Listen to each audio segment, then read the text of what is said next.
Bien le bonjour. Je vous retrouve aujourd'hui pour parler d'un sujet qu'on a souvent tendance à mettre de côté et qui pourtant a une réelle importance dans tout projet, la documentation technique.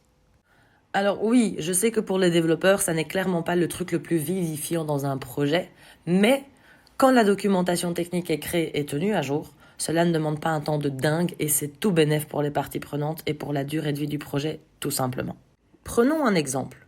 Si je vous donne ça, sans le mode d'emploi, soyons clairs, vous ne pourrez pas monter ce joli meuble Ikea correctement. Idem si je vous donne ça. Sans la recette, vous n'obtiendrez pas le résultat attendu. Avec la doc technique, c'est pareil. Sans les fondations, sans la base de base, vous ne parviendrez pas à faire avancer votre projet dans la bonne direction. La documentation technique est donc un élément crucial dans la réussite d'un projet, d'autant plus dans les domaines de l'informatique, de l'ingénierie et de la technologie. Pour cause, voici quelques raisons clés qui soulignent son importance. Transparence et communication, uniformité, homogénéité, source de vérité, guide matériel pour les nouveaux arrivants sur le projet, autonomie des membres de l'équipe, référentiel d'excellence de qualité et enfin base modèle pour les projets futurs. Plus globalement, pour moi et de par mon expérience, la documentation technique sera une réelle aide pour permettre à n'importe qui sur le projet de comprendre les grandes lignes de ce dernier et de pouvoir se familiariser rapidement avec le projet en question. Il est donc essentiel d'avoir une documentation technique qui soit compréhensible pour monsieur et madame tout le monde. On retrouvera par exemple dans une documentation technique les notions suivantes. Introduction décrivant le projet et ses objectifs finaux, des notes version, release notes dans la langue de Shakespeare, des prérequis pour démarrer le projet ou le prendre en cours de route, les logiciels installés, les environnements, etc.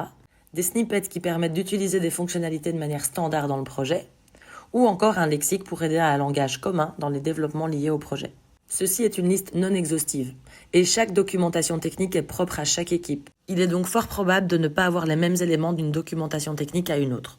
Il existe bon nombre d'outils générant certaines parties de la documentation technique en fonction du type de projet et de public cible. Développeurs front-end, développeurs back-end, intégrateurs, designers, etc. Certains d'entre eux se basent sur les commentaires rédigés dans le code.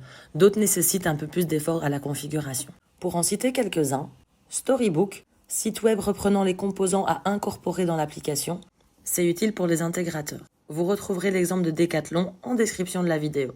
Swagger, qui fournit une description des API, ou encore TypeDoc et autres générateurs de documentation basés sur les commentaires. Toutes les informations sont en description de la vidéo. Idéalement, l'information doit être centralisée dans un wiki à partir d'une plateforme de collaboration en ligne comme Jira ou Azure DevOps.